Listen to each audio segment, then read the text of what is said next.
మరి ఇదేంటే వెన్న? నాకు తెలియకుండా వెన్న మొత్తం తినేసి తెలియదంటావా నిన్ను?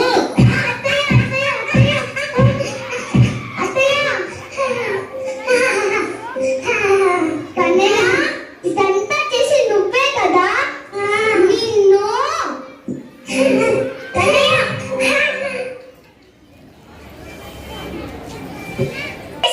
చూడు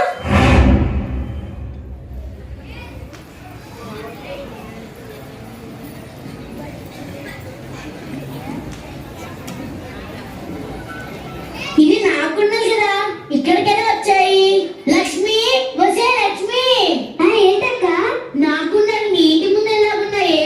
ఏమో అక్క, నాకు తెలీదు. నాకున్న దొంగలిచ్చింది నువ్వే కదా అక్క? నిజంగా నాకు తెలీదు అక్క. నిన్ను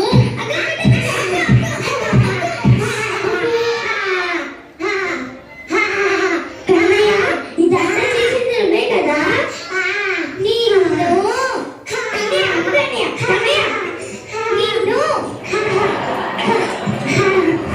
బుద్ధి చెప్పాల్సిన మీరే ఇలా వెనకేసుకొస్తే బేబీకి నగరంలో ఉండలేము. కాంతా, వదిలేసి వెళ్ళిపోతాం. కాంతా, కాంతా. అమ్మా, అమ్మా, ఏంటి నాయనా? తమ్ముడు పడుతున్నాడమ్మా. ఎందుకు చెప్పడం వినట్లేదు? అవునా? అవునమ్మా. వెన్నతో పాటు మనకు కూడా అలవాటయ్యాడా? కన్నయ్య, ఇలా రా. ఏమైందమ్మా? నా పేరు చెప్తావా? బాలకృష్ణుడు అల్లరివాడు, తుట్టరివాడు అని గోపికృష్ణుడు చెబుతున్నారు. నిజమేనా? అవన్నీ అబద్ధాలమ్మా. కావాలనే నా మీద నిందలు మోపుతున్నారు. అవన్నీ నమ్మకమ్మా. మన్ను తిన్నావని అన్నయ్య చెప్పాడు. తిన్నావా లేదా? తిన్నా. నోరు తెరువు. తెరవా?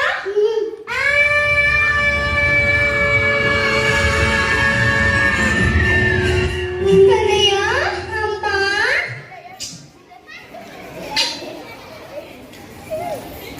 ఇక్కడ కనిపించలేదే కృష్ణ. కృష్ణ, కృష్ణ, కృష్ణ. నీ వేణుగానానికి ఈ ప్రకృతియే పరవశించిపోతుంది. నీ వేణుగానాన్ని మాకు నేర్పించవా కన్నయ్య?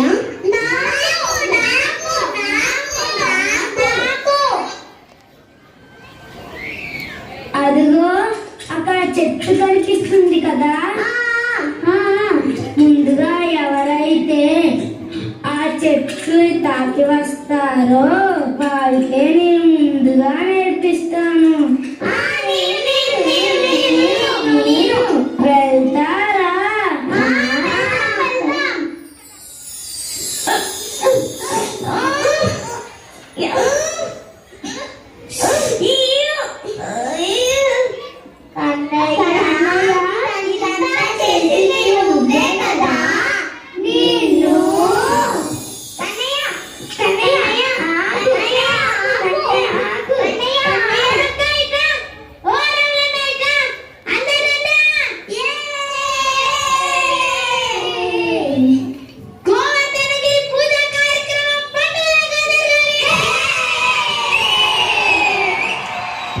ఏమి గోకుల వాసుల మూర్ఖత్వము!